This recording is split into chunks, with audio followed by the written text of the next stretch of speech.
तामिळनाडूमधील व्हीओ चिदंबरनार म्हणजेच व्हीओसी या बंदरावर भारतातील पहिल्या बंदर आधारित ग्रीन हायड्रोजन पायलट प्रकल्पाचं उद्घाटन नुकतंच करण्यात आलं.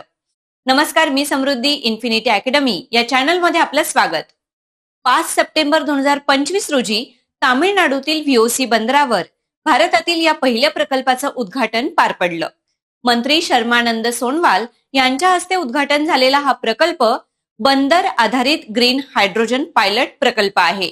10 नॉर्मल क्युबिक मीटर प्रति तास एवढी उत्पादन क्षमता असलेल्या या प्रकल्पासाठी 3.87 कोटी रुपये खर्च करण्यात आलाय.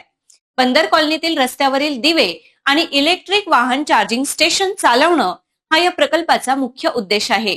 या प्रकल्पामुळे व्हीओसी बंदर हे ग्रीन हायड्रोजन उत्पादन करणारं भारतातील पहिलं बंदर ठरलंय. स्वातंत्र्य सेनानी व्हीओ चिदंबरनार यांच्या 154व्या जयंतीच्या निमित्ताने या कार्यक्रमाचं आयोजन करण्यात आलं होतं. अशाच माहितीपूर्ण व्हिडिओसाठी इन्फिनिटी अकॅडमी या चॅनलला फॉलो करा. हा व्हिडिओ तुमच्या जास्तीत जास्त मित्र मैत्रिणींपर्यंत नक्की पोहोचवा. व्हिडिओला लाईक आणि शेअर करायला विसरू नका. धन्यवाद.